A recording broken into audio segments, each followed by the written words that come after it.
Speaker قومی assembly Ayaz Sadiq نے Istanbul میں فلسطین کی حمایت میں ہونے والے اجلاس کے دوران مختلف اسلامی ممالک کے اسپیکر سے ملاقاتیں کیں۔ انہوں نے کہا کہ فلسطینیوں پر ریاستی دہشت گردی کی مذمت کرتے ہیں۔ پاکستان ہر سطح پر فلسطینی عوام کی اخلاقی، سیاسی اور سفارتی حمایت جاری رکھے گا۔ اجلاس میں مسلم امہ کو ایک مؤثر مشترکہ حکمت عملی اپنانے کی ضرورت پر زور دیا گیا۔ پشاور میں افغان مہاجرین کے جعلی شناختی کارڈز کے معاملے کی تحقیقات مزید تیز کر دی گئی ہیں۔ شہر کے 15 یونین کونسلوں کے سیکریٹریٹ سے ریکارڈ طلب کر لیا گیا۔ مختلف بازاروں اور رہائشی علاقوں میں موجود مہاجرین کی فہرست کو بھی حتمی شکل دے دی گئی ہے۔ بعض سرکاری ملازمین کے کردار کی بھی چھان بین کی جا رہی ہے۔ ایران نے ایک بار پھر واضح کیا ہے کہ اس کی جوہری ٹیکنالوجی پر کوئی بات نہیں ہو سکتی۔ ترجمان وزارت خارجہ نے کہا ہے کہ غیر قانونی امریکی پابندیاں ختم کیے بغیر کسی معاہدے پر دستخط ممکن نہیں۔ ایران اور امریکہ کے درمیان عمان کی ثالثی میں بلا واسطہ مذاکرات روم میں جاری ہیں، جن میں ایرانی وزیر خارجہ اور امریکی صدر کے خصوصی نمائندے شریک ہیں۔ وفاقی وزیر مذہبی امور سردار محمد یوسف کی زیر صدارت حج انتظامات کا اجلاس ہوا، جس میں حج کیمپوں میں ویکسین، ادویات اور سہولیات کا جائزہ لیا گیا۔ اجلاس میں بتایا گیا کہ تمام حاجی کیمپ مکمل تیار ہیں اور عازمین کو پاک حج ایپ کے شیڈول کے مطابق آنے کی ہدایت کی گئی ہے۔ حکام نے بتایا کہ اسلام آباد، لاہور، پشاور اور ملتان میں 21 اپریل، جبکہ کراچی، فیصل آباد، سکھر، سیالکوٹ اور رحیم یار خان میں 22 اپریل سے ویکسینیشن شروع ہوگی۔ کوئٹہ میں 23 اپریل سے عمل شروع ہوگا۔ عازمین حج کیمپ سے ویکسین، تحائف، ادویات، ٹکٹ، ویزا، شناختی لاکٹ اور موبائل سم روانگی سے 2 دن قبل حاصل کریں گے۔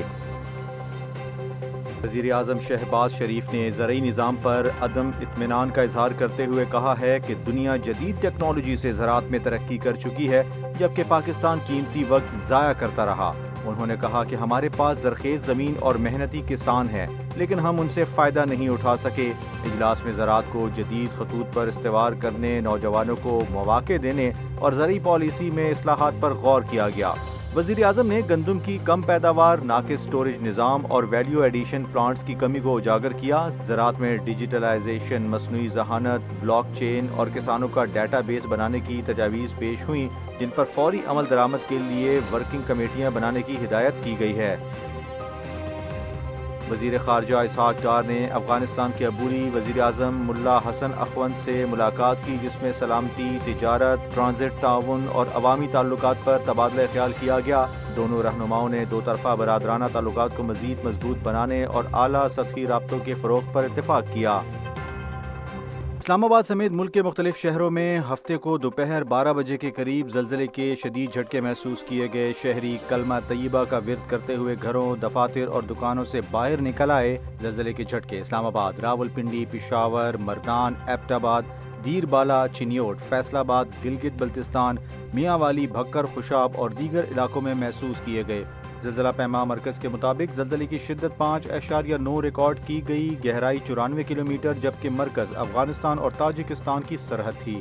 خوش قسمتی سے کسی قسم کی جانی یا مالی نقصان کی اطلاع موصول نہیں ہوئی۔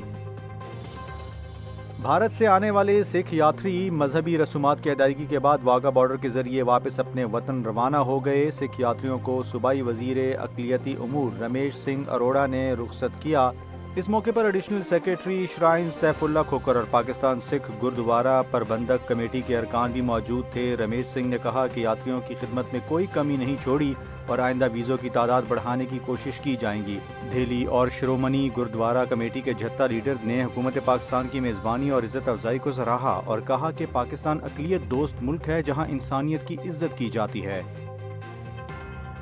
عالمی شہرت یافتہ فلسطینی فوٹو جرنلسٹ فاطمہ حسونہ اسرائیلی فضائی حملے میں اپنے 9 اہل خانہ سمیت شہید ہو گئیں۔ فاطمہ حسونہ نے کانز فلم فیسٹیول میں منتخب ہونے والی دستاویزی فلم میں اہم کردار ادا کیا تھا۔ شمالی غزہ میں ان کے گھر پر بدھ کی صبح فضائی حملہ کیا گیا۔ شہید ہونے والوں میں ان کی بہن بھی شامل ہیں۔ فاطمہ کی حال ہی میں منگنی ہوئی تھی اور وہ پیرس جانے کی تیاریوں میں مصروف تھیں۔ امریکی وزیر خارجہ مارک روبیو نے خبردار کیا ہے کہ اگر روس اور یوکرین کے درمیان امن معاہدے پر جلد پیش رفت نہ ہوئی تو صدر ڈونلڈ ٹرمپ اس عمل سے پیچھے ہٹ سکتے ہیں۔ پیرس میں یورپی اور یوکرینی رہنماؤں سے ملاقات کے بعد روبیو نے کہا کہ یہ کوششیں ہفتوں اور مہینوں تک نہیں چل سکتی، اب چند دنوں میں فیصلہ کرنا ہوگا۔ ان کا کہنا تھا کہ صدر ٹرمپ نے اس مسئلے پر کافی وقت اور توانائی صرف کی ہے، لیکن دیگر عالمی معاملات بھی توجہ کے متقاضی ہیں۔ روبیو کے بیانات سے ظاہر ہوتا ہے کہ وائٹ ہاؤس موجودہ سست رفتاری پر مایوس ہے۔ صدر ٹرمپ نے امید ظاہر کی ہے کہ اگلے ہفتے یوکرین کے ساتھ ایک معاہدہ طے پا جائے گا جس سے امریکہ کو قدرتی وسائل تک رسائی ملے گی۔ کراچی کنگ کے fast bowler Hasan Ali Pakistan super league کی تاریخ میں سب سے زیادہ وکٹیں لینے والے بالر بن گئے۔ انہوں نے 84 اننگز میں 116 وکٹیں حاصل کر کے وہاب ریاض کا ریکارڈ توڑ دیا۔ یہ اعزاز انہیں گزشتہ روز کوئٹہ گلیڈیٹرز کے خلاف میچ میں شاندار کارکردگی دکھا کر حاصل ہوا۔ پاکستان وومن کرکٹ ٹیم نے بنگلہ دیش کو 7 وکٹوں سے شکست دے کر آئی C C women world cup qualifier میں ناقابل شکست رہنے کا اعزاز حاصل کر لیا۔ بنگلہ دیش نے پہلے بیٹنگ کرتے ہوئے 178 رنز بنائے، جہاں ریتو مونی نے 48 اور فہیمہ خاتون نے 44 رنز بنائے۔ پاکستان کی سعدیہ اقبال نے 3 وکٹیں حاصل کیں، جبکہ فاطمہ ثنا اور ڈیانا بیگ نے 2 کھلاڑیوں کو آؤٹ کیا۔ ہدف کے تعاقب میں منیبہ علی نے 69 اور عالیہ ریاض نے ناقابل شکست 52 رن سکور کیے۔